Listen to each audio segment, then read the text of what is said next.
El hijo de 5 años del millonario era sordo. Todos los especialistas lo confirmaron. Una pérdida auditiva bilateral profunda. Sin esperanza de recuperación. Oliver Hastings nunca oiría la voz de su madre, ni la música, ni ningún sonido. Pero Carmen Flores, la ama de llaves que llevaba trabajando para la familia solo 3 semanas, vio a Oliver jugar en el jardín y notó algo imposible. Señora Hastings, necesito contarle lo que vi hoy, dijo Carmen vacilante. Cuando los pollitos empezaron a piar cerca de Oliver, giró la cabeza hacia el sonido antes de poder verlos. Sucedió varias veces. Elizabeth Hastings sintió el dolor familiar de la falsa esperanza. Carmen, hemos llevado a Oliver a examinar a los mejores audiólogos del país. Todos confirmaron un daño nervioso grave. Lo que viste probablemente fue... Por favor, interrumpió Carmen con suavidad. Solo obsérvalo conmigo unos minutos. En el jardín, Carmen sostenía un pollito amarillo que piaba detrás de la cabeza de Oliver. El niño se giró de inmediato hacia el sonido, extendiendo la mano con asombro. Elizabeth se llevó la mano a la boca. Años de esperanza contenida la invadieron. Él lo oyó. Pero eso es imposible. La reevaluación 2 días después revelaría una verdad impactante. Oliver nunca había sido sordo. Tenía un trastorno del procesamiento auditivo que lo hacía parecer profundamente sordo en las pruebas estándar, pero podía oír sonidos naturales en frecuencias específicas. 5 años de diagnóstico erróneo. 5 años tratándolo como si fuera completamente sordo. 5 años de desarrollo lingüístico deficiente. Todo porque nadie lo había examinado con el sonido de un pollito. El hijo de 5 años del millonario había sido sordo de nacimiento. Todos los especialistas lo confirmaron, las pruebas audiológicas mostraron una pérdida auditiva bilateral profunda, y la familia había gastado cientos de miles de dólares en consultas con los mejores otólogos pediátricos del mundo, quienes emitieron el mismo pronóstico devastador. Oliver Hastings nunca escucharía la voz de su madre, ni la risa de su padre, ni la música que llenaba su lujosa casa, ni ninguno de los sonidos que las personas oyentes experimentaban como una dimensión fundamental de la existencia humana. Pero Carmen Flores, la ama de llaves que llevaba trabajando para la familia Hastings solo 3 semanas y que no tenía formación médica más allá de la certificación básica de primeros auxilios requerida para su puesto, vio a Oliver jugando en el jardín una tarde y notó algo que la hizo cuestionar todo lo que los costosos médicos habían concluido sobre la capacidad auditiva del niño. Señora Hastings, necesito hablarle de algo que observé hoy con Oliver, dijo Carmen con vacilación durante su descanso, consciente de que cuestionar un diagnóstico médico respaldado por múltiples especialistas podría parecer presuntuosa o delirante, pero sintiéndose obligada a compartir lo que había presenciado a pesar de los riesgos profesionales de contradecir la comprensión establecida de la familia sobre la condición de su hijo. Puede que no sea nada, pero pensé que debía saberlo porque me pareció importante, aunque probablemente me equivoque sobre su significado. ¿Qué observaste, Carmen?, respondió Elizabeth Hastings con la paciencia agotada de una madre que había pasado 5 años esperando desesperadamente cualquier indicio de que el diagnóstico pudiera ser erróneo, a la vez que aprendía a no ilusionarse cada vez que alguien sugería haber notado algo que contradecía el consenso médico sobre la sordera profunda de Oliver. Escucho, pero quiero que entiendas que hemos llevado a Oliver a evaluar a los mejores audiólogos del país y todos han confirmado que tiene un daño nervioso grave que le impide oír.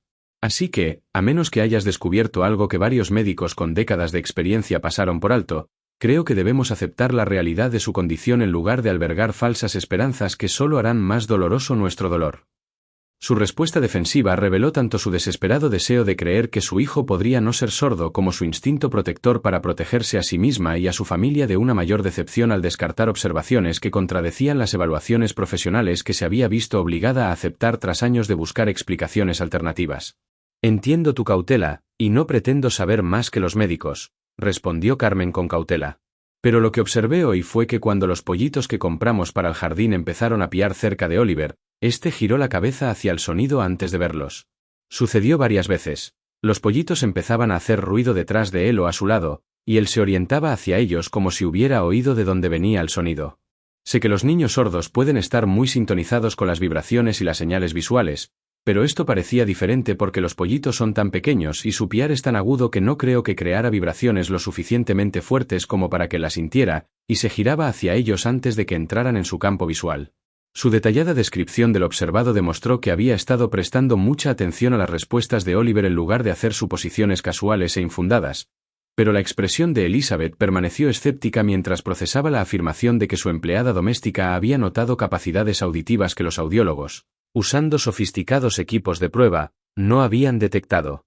Carmen, aprecio que intentes ayudar, pero lo que describes es probablemente coincidencia o percepción selectiva. Te fijas en las veces que Oliver giró en la dirección correcta y olvidas todas las veces que no respondió a los sonidos, explicó Elizabeth con un tono que combinaba desdén con una esperanza apenas disimulada de que tal vez, solo tal vez, la empleada doméstica realmente hubiera notado algo real. Los niños sordos desarrollan una conciencia compensatoria de su entorno a través de la vista, el tacto e incluso las corrientes de aire, que pueden hacer que parezca que responden a sonidos cuando en realidad responden a otras señales. Los médicos nos lo han explicado muchas veces cuando creíamos notar la reacción de Oliver a los ruidos.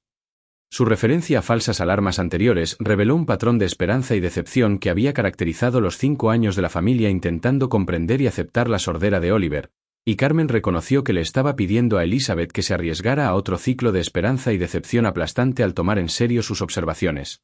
Entiendo por qué eres escéptica, y probablemente tengas razón en que estoy malinterpretando lo que vi, admitió Carmen. Pero ¿estarías dispuesta a venir a ver a Oliver conmigo unos minutos mientras intento replicar lo que observé? Si me equivoco, lo sabrás con certeza y ambas podremos seguir adelante. Pero si hay una pequeña posibilidad de que tenga razón, ¿no valdría la pena investigar más? Su petición de unos minutos del tiempo de Elizabeth para comprobar su hipótesis era mínima, una petición que Elizabeth no podía rechazar razonablemente a pesar de su instinto protector para no decepcionarse. Siguió a Carmen al jardín, donde Oliver jugaba tranquilo con sus juguetes mientras los pollitos vagaban libremente en su corral cercano.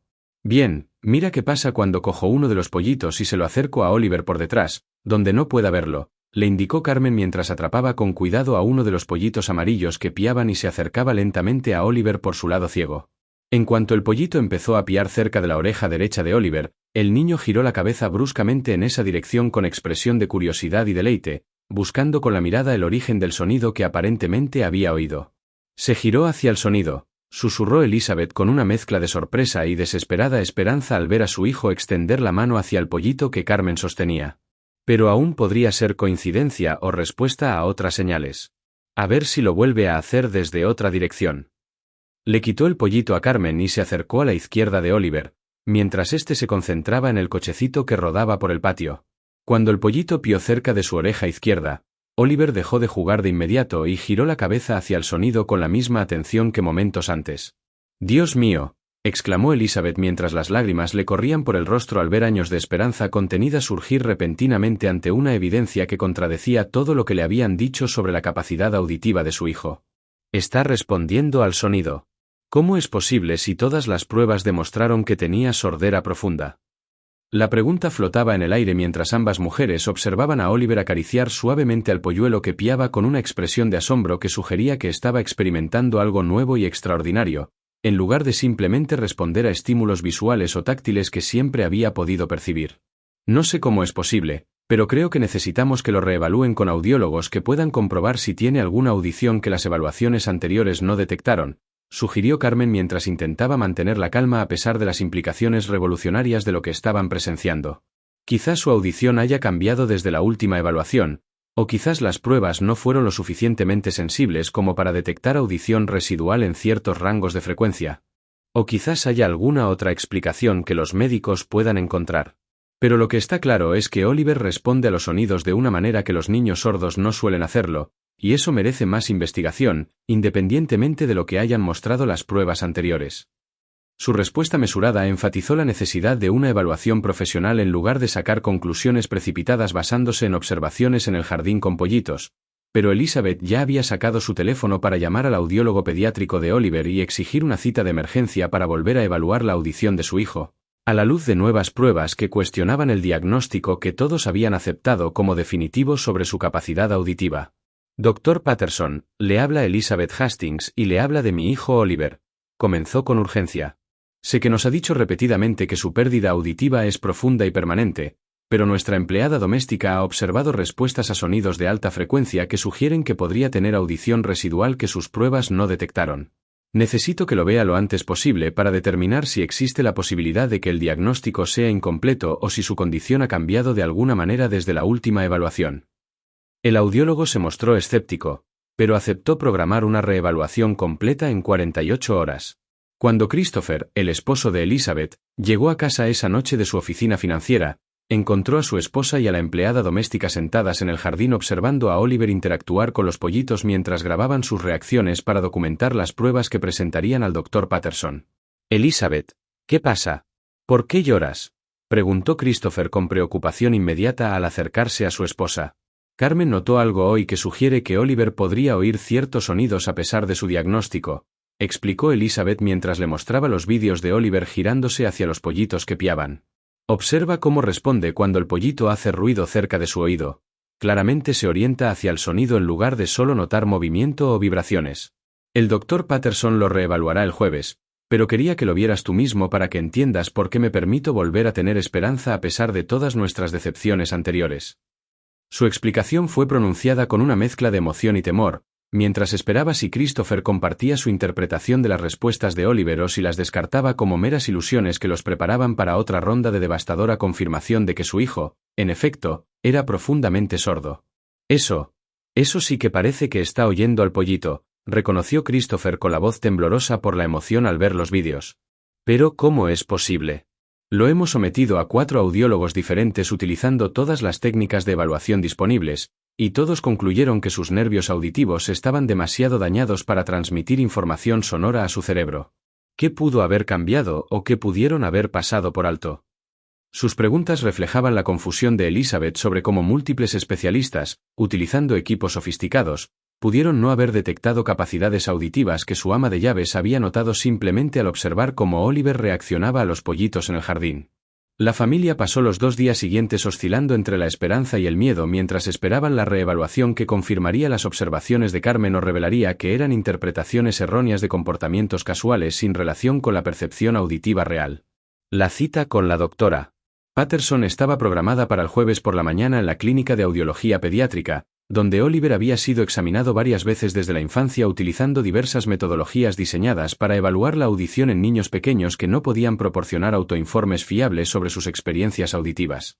Señor y señora Hastings, quiero aclarar sus expectativas antes de comenzar las pruebas, advirtió la doctora Patterson mientras revisaba el extenso historial audiológico de Oliver. A su hijo le han diagnosticado una pérdida auditiva neurosensorial bilateral profunda causada por una neuropatía auditiva que afecta la transmisión de las señales sonoras del oído interno al cerebro. Esta afección no mejora espontáneamente, y nuestras pruebas anteriores no han mostrado una respuesta auditiva medible en ninguna de las frecuencias analizadas. Si bien estoy dispuesto a realizar una evaluación adicional basada en las observaciones que ha descrito, quiero que comprenda que lo que interpretó como respuestas al sonido probablemente fueron respuestas a otras señales ambientales que los niños sordos detectan con mucha habilidad. No quiero que se haga ilusiones con un milagro que casi con seguridad no se materializará. Su desaliento preventivo pretendía proteger a la familia de la decepción, pero también reveló su profundo interés en defender sus diagnósticos previos en lugar de permanecer genuinamente abierta a la posibilidad de que estos pudieran haber sido incompletos o incorrectos. Carmen se sintió incómoda con la evidente parcialidad del audiólogo, que prefería confirmar sus conclusiones previas en lugar de realizar una reevaluación verdaderamente imparcial. Dr. Patterson, entendemos su historial médico y no esperamos milagros, respondió Christopher con firmeza. Pero esperamos que realice pruebas objetivas y exhaustivas en lugar de abordar esta evaluación con la conclusión predeterminada de que nada ha cambiado o que nuestras observaciones fueron erróneas. Si Oliver realmente no oye, las pruebas lo confirmarán y lo aceptaremos como siempre. Pero si existe la posibilidad de que tenga audición residual en ciertos rangos de frecuencia que sus pruebas anteriores no evaluaron adecuadamente, necesitamos saberlo para poder brindarle las intervenciones y el apoyo adecuados, en lugar de seguir tratándolo como si fuera completamente sordo cuando podría no serlo. Su insistencia en una evaluación imparcial generó expectativas adecuadas para la cita, y el Dr. Patterson aceptó realizar una serie completa de pruebas, incluyendo técnicas de evaluación más modernas que no habían estado disponibles durante las evaluaciones previas de Oliver varios años antes. La sesión de pruebas duró casi 3 horas, durante las cuales el Dr. Patterson evaluó las respuestas de Oliver a sonidos de diferentes frecuencias y volúmenes, utilizando tanto la observación del comportamiento como mediciones fisiológicas objetivas que no requerían la cooperación consciente del niño ni la comprensión de los procedimientos de la prueba. No entiendo qué veo, admitió finalmente la doctora Patterson mientras revisaba los resultados de las pruebas con creciente confusión y preocupación. Oliver muestra respuestas consistentes a sonidos de alta frecuencia por encima de los 4000 Hz, particularmente en el rango de 8000 a 12000 Hz que asociamos con sonidos como el canto de los pájaros y ciertas consonantes del habla. Pero nuestras pruebas anteriores no mostraron ninguna respuesta en esos rangos de frecuencia, por lo que concluimos que su pérdida auditiva era profunda en todas las frecuencias. O nuestras pruebas anteriores tenían fallas que no puedo explicar, o Oliver ha experimentado una recuperación espontánea de la audición de alta frecuencia que no debería ser posible dado su diagnóstico de neuropatía auditiva. Su admisión de que las nuevas pruebas contradecían sus evaluaciones previas fue un reconocimiento profesional de las limitaciones de su comprensión, más que una negación defensiva, e inmediatamente comenzó a formular hipótesis sobre qué podría explicar la discrepancia entre los hallazgos históricos y los actuales. ¿Es posible que las pruebas anteriores no fueran lo suficientemente sensibles como para detectar la audición residual en las frecuencias altas?, preguntó Elizabeth con esperanza. ¿O que el sistema auditivo de Oliver haya madurado de tal manera que le permite procesar sonidos que no podía percibir de bebé cuando se le hizo el diagnóstico original? Sus preguntas buscaban explicaciones que preservaran cierta credibilidad del diagnóstico original, a la vez que justificaran la evidencia de que Oliver podía oír ciertos sonidos, pero la respuesta del Dr. Patterson sugería que la situación era más compleja que la simple sensibilidad de la prueba o la maduración del desarrollo. El problema con ambas explicaciones es que nuestras evaluaciones audiológicas estándar evalúan específicamente los rangos de alta frecuencia, y Oliver no mostró ninguna respuesta en sus evaluaciones anteriores, explicó la doctora Patterson. Y la neuropatía auditiva no suele mejorar con la maduración, de hecho, tiende a empeorar con el tiempo a medida que las vías neuronales dañadas se degeneran aún más. Por lo tanto, estoy realmente desconcertada sobre cómo interpretar estos resultados actuales a la luz de su historial documentado de pérdida auditiva profunda. Su confusión profesional abrió la puerta a una explicación alternativa que se había estado gestando la mente de Carmen mientras observaba el desarrollo de las pruebas y reflexionaba sobre todo lo que había observado sobre las respuestas de Oliver a los sonidos. Doctora Patterson, es posible que Oliver nunca haya sido realmente sordo profundo, sino que las pruebas anteriores no detectaran su audición porque no respondía a los estímulos de prueba como usted esperaba o medía, intervino Carmen vacilante. No sé nada de audiología, pero he observado que Oliver parece ignorar ciertos tipos de sonidos, como grabaciones de voz o pitidos electrónicos, mientras que presta mucha atención a sonidos ambientales naturales como el canto de los pájaros, el agua fluyendo o las campanillas de viento. Podría ser que su audición esté selectivamente deteriorada, de tal manera que lo hizo parecer completamente sordo durante las pruebas con sonidos artificiales, mientras que en realidad tiene audición funcional para sonidos naturales en rangos de frecuencia específicos. Su hipótesis era notablemente sofisticada para alguien sin formación médica, y captó la atención del Dr. Patterson como una posible explicación que podría reconciliar la evidencia contradictoria sobre las capacidades auditivas de Oliver. Esa es una observación muy astuta, reconoció el Dr. Patterson con sorpresa. Hay casos raros de personas con trastornos del procesamiento auditivo que tienen una audición fisiológicamente normal, pero que presentan diferencias neurológicas en la forma en que sus cerebros interpretan y responden a diferentes tipos de sonidos. Si Oliver tiene algo así en lugar de una pérdida auditiva neurosensorial verdadera, entonces podría haber fallado nuestras pruebas anteriores porque esas pruebas usaban tonos sintéticos y voz grabada que su cerebro no podía procesar eficazmente, mientras que él sí puede oír y responder a ciertos sonidos naturales que involucran diferentes vías de procesamiento auditivo. Eso explicaría tanto porque parecía profundamente sordo en evaluaciones anteriores como porque ahora muestra respuestas claras a sonidos naturales de alta frecuencia, como el canto de un pollito. Su reconceptualización de la condición de Oliver, de un problema de hardware con los nervios auditivos a un problema de software con su procesamiento auditivo, transformó la comprensión de la familia sobre qué intervenciones podrían ser útiles y cuáles podrían ser las futuras capacidades de Oliver, y planteó preguntas inquietantes sobre cómo un diagnóstico erróneo tan fundamental pudo haber persistido durante 5 años a través de múltiples evaluaciones realizadas por diferentes especialistas. Entonces está diciendo que Oliver podría tener estructuras auditivas normales, pero un procesamiento anormal que lo hacía parecer sordo al ser examinado con métodos convencionales, preguntó Christopher buscando una aclaración. Y que si hubiéramos utilizado diferentes métodos de prueba o si alguien hubiera notado ante sus respuestas selectivas a los sonidos naturales, podríamos haber identificado este trastorno del procesamiento hace años en lugar de tratarlo como sordo profundo y limitar su exposición auditiva y desarrollo del lenguaje en consecuencia. Su pregunta implícitamente acusaba al sistema médico de fallarle a su hijo debido a una evaluación inadecuada y un diagnóstico incorrecto, y la respuesta defensiva del Dr. Patterson reveló lo difícil que era para los profesionales reconocer errores que tenían consecuencias significativas para los pacientes y sus familias. Señor Hastings, comprendo su frustración, pero quiero señalar que los trastornos del procesamiento auditivo son notoriamente difíciles de diagnosticar en niños pequeños, y los protocolos estándar que utilizamos para las evaluaciones de Oliver son enfoques adecuados basados en la evidencia que identifican correctamente la pérdida auditiva en la gran mayoría de los casos. Se defendió el Dr. Patterson. Lo que su empleada doméstica notó mediante observación informal fue una anomalía que nuestras pruebas formales no detectaron, y si bien esto es preocupante y justifica una mayor investigación, no significa que nuestras evaluaciones previas fueran negligentes ni que debiéramos haber sabido utilizar métodos de prueba diferentes. El diagnóstico médico es una ciencia imperfecta que a veces pasa por alto cosas a pesar de nuestros mejores esfuerzos, y esa es una lamentable realidad que debemos aceptar en lugar de tratar cada error de diagnóstico como un fracaso profesional que merece culpa y castigo. Su intento de contextualizar el diagnóstico erróneo como una limitación inevitable de la práctica médica en lugar de como un fallo específico que requiere rendición de cuentas fue un comprensible esfuerzo de autoprotección, pero no abordó adecuadamente el daño causado por 5 años de tratamiento innecesario a Oliver como un niño profundamente sordo que necesitaba aprender el lenguaje de señas y a quien se le impidió desarrollar habilidades del lenguaje hablado que podría haber sido capaz de dominar si su condición real se hubiera identificado y abordado adecuadamente a través de intervenciones apropiadas. Las semanas posteriores al rediagnóstico de Oliver, con un trastorno del procesamiento auditivo en lugar de una pérdida auditiva profunda, causaron una gran conmoción en la familia Hastings, que lidiaba con las implicaciones de descubrir que su hijo podía oír ciertos sonidos y que las terapias adecuadas podrían permitirle desarrollar habilidades del lenguaje hablado que les habían dicho que eran imposibles.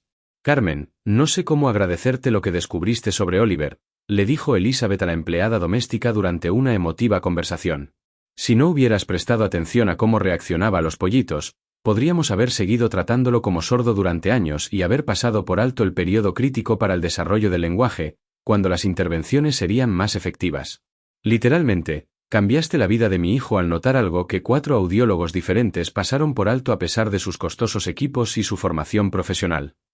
Su gratitud era genuina, pero también implicaba la incómoda insinuación de que Carmen, de alguna manera, había sido más competente que los especialistas médicos acreditados, y Carmen se sintió obligada a resistirse a esa narrativa, incluso aceptando el debido reconocimiento por su capacidad de observación y su valentía al hablar a pesar del riesgo de ser ignorada o ridiculizada. Señora Hastings, agradezco su agradecimiento, pero quiero aclarar que no descubrí que Oliver podía oír gracias a ninguna experiencia especial. Simplemente noté algo porque estuve con él en situaciones distintas a las de las pruebas clínicas, aclaró Carmen. Los médicos no fueron negligentes ni incompetentes, utilizaban herramientas de evaluación estándar que funcionan bien para la mayoría de los niños, pero que aparentemente no captaban el patrón específico de respuestas auditivas de Oliver. Lo que espero que aprenda de esta experiencia no es que deba desconfiar de los profesionales médicos, sino que preste atención a sus propias observaciones y abogue por pruebas adicionales cuando algo no parezca correcto, incluso si los expertos le dicen que todo ha sido evaluado a fondo. Su enfoque de la lección enfatizó el empoderamiento y la defensa de los padres en lugar del escepticismo médico, y Elizabeth agradeció la sabiduría de Carmen al no permitir que esta experiencia generara una desconfianza generalizada hacia la experiencia profesional, lo cual sería perjudicial para la familia en futuras situaciones de atención médica. Tienes razón en que la lección no es rechazar la opinión de los expertos, pero sí creo que es importante aprender cómo la evaluación médica puede pasar por alto aspectos importantes cuando se basa demasiado en protocolos estandarizados y no considera adecuadamente las variaciones individuales en la respuesta de los niños a las pruebas, reflexionó Elizabeth. Si los audiólogos de Oliver hubieran sido más receptivos a la posibilidad de que pudiera tener un procesamiento auditivo atípico, en lugar de simplemente asumir que su falta de respuesta a los estímulos de prueba significaba que tenía sordera profunda, podrían haber investigado más a fondo e identificado su condición real años antes. Eso no es exactamente negligencia, sino un tipo de rigidez cognitiva que puede causar un gran daño cuando los profesionales confían demasiado en sus diagnósticos y descartan la evidencia contradictoria como imposible, en lugar de como una indicación de que sus conclusiones iniciales podrían necesitar una revisión. Su crítica de la cultura médica resonó con preocupaciones más amplias sobre cómo la capacitación profesional y los protocolos institucionales a veces podían limitar en lugar de mejorar la precisión diagnóstica al desalentar a los profesionales de cuestionar conclusiones establecidas o buscar anomalías que no encajaban en los patrones esperados. y la motivó a volverse más activa en la defensa de otras familias cuyos hijos podrían haber sido diagnosticados erróneamente debido a limitaciones similares de los enfoques de evaluación estándar. La revelación del diagnóstico erróneo de Oliver dio lugar a una queja formal ante la Junta Médica Estatal y a una revisión interna por parte de la Clínica de Audiología sobre sus protocolos de diagnóstico y sobre si el caso de Oliver revelaba problemas sistemáticos que pudieran estar afectando también a otros pacientes. Dr. Patterson, con base en nuestra investigación del caso de Oliver Hastings, hemos identificado varias inquietudes sobre sus prácticas de diagnóstico y sobre los procedimientos de control de calidad de la clínica que permitieron que un diagnóstico erróneo significativo persistiera durante 5 años en múltiples evaluaciones, informó el investigador de la Junta Médica al audiólogo durante la entrevista. En concreto, nos preocupa que se basara exclusivamente en las respuestas a tonos de prueba sintéticos y al habla grabada sin evaluar adecuadamente las respuestas del niño a los sonidos ambientales naturales, y que descartara las observaciones de los padres sobre las respuestas inconsistentes de Oliver como una confusión típica, en lugar de como posibles indicadores de un trastorno del procesamiento auditivo que justificara una investigación más profunda. Si bien no creemos que su atención alcanzara un nivel de mala praxis que justificara la suspensión de la licencia, le exigimos que complete una formación adicional sobre trastornos del procesamiento auditivo pediátrico y que implemente protocolos revisados que incluyan la evaluación de las respuestas a los sonidos naturales como complemento a las pruebas sintéticas estándar. La determinación de la Junta de que la atención del Dr. Patterson había sido deficiente, pero no lo suficientemente negligente como para justificar medidas disciplinarias graves, decepcionó a la familia Hastings, que consideró que 5 años de diagnóstico erróneo merecían consecuencias más severas que la formación continua obligatoria.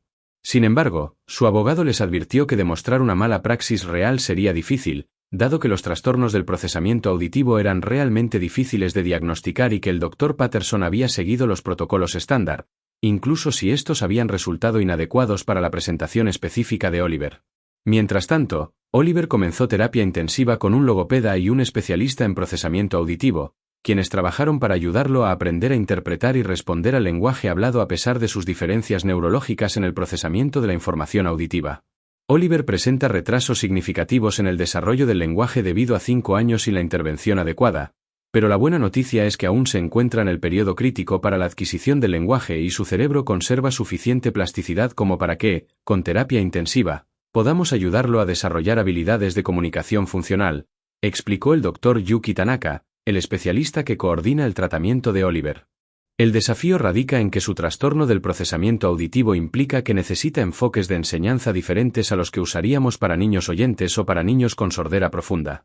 Puede percibir ciertos sonidos, pero le cuesta distinguir sonidos similares y procesar el habla rápida, por lo que necesitamos reducir la velocidad de nuestra comunicación, enfatizar las señales visuales y usar mucha repetición y la información multimodal para ayudarlo a establecer conexiones entre sonidos y significados.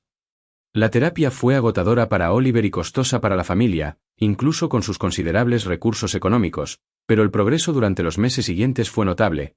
Empezó a responder a su nombre con regularidad, a seguir instrucciones verbales sencillas y, finalmente, a pronunciar sus primeras palabras intencionalmente a los 5 años y medio, a pesar de que durante años todos creyeron que nunca desarrollaría el lenguaje hablado. «Mamá», dijo Oliver con claridad una tarde mientras miraba directamente a Elizabeth, y ella rompió a llorar al oír hablar a su hijo por primera vez después de 5 años de silencio, interrumpido únicamente por vocalizaciones que, según audiólogos y logopedas, eran sonidos sin sentido, más que intentos de comunicación. «Carmen, nos cambiaste la vida», le dijo Christopher a la empleada doméstica durante la cena familiar, 6 meses después de su observación inicial sobre las reacciones de Oliver ante los pollitos. Oliver ahora habla, interactúa con nosotros verbalmente, desarrolla habilidades lingüísticas que nos habían dicho que eran imposibles para él. Y todo comenzó porque prestaste atención y confiaste en tus observaciones, incluso cuando contradecían las conclusiones de los expertos. Queremos hacer algo para reconocer tu contribución más allá de un simple agradecimiento verbal. Nos gustaría establecer un fondo de becas en tu nombre para apoyar a otras familias con problemas de audición pediátricos y trastornos del procesamiento auditivo, y nos gustaría que participaras en la selección de los beneficiarios y en la concienciación sobre la importancia de abogar por pruebas adicionales cuando las observaciones de los padres contradicen los diagnósticos profesionales. La beca propuesta era un generoso reconocimiento al papel de Carmen en la transformación de la trayectoria de Oliver, pero se sentía incómoda al ser considerada una heroína cuando se veía simplemente como una empleada atenta que había notado algo significativo. «Me honra tu oferta, Pero creo que la beca debería centrarse en apoyar a las familias en lugar de celebrar mi papel, replicó Carmen. Lo más útil sería financiar evaluaciones auditivas integrales que incluyan pruebas con sonidos naturales y que tomen en serio las observaciones de los padres en lugar de descartarlas como meras ilusiones o malas interpretaciones. Eso es lo que Oliver necesitaba y no recibió inicialmente, y probablemente es lo que muchos otros niños necesitan, quienes reciben diagnósticos erróneos porque los protocolos estándar no abarcan toda la gama de experiencias y capacidades auditivas. Su sugerencia de orientar la beca hacia la mejora sistemática en lugar del reconocimiento individual reflejó su comprensión de que la situación de Oliver no era un problema aislado, sino un síntoma de problemas más amplios en la forma en que se conceptualizaba y practicaba la evaluación auditiva pediátrica, y la familia Hastings acordó establecer el fondo según su visión, en lugar de según su impulso inicial de simplemente recompensarla personalmente.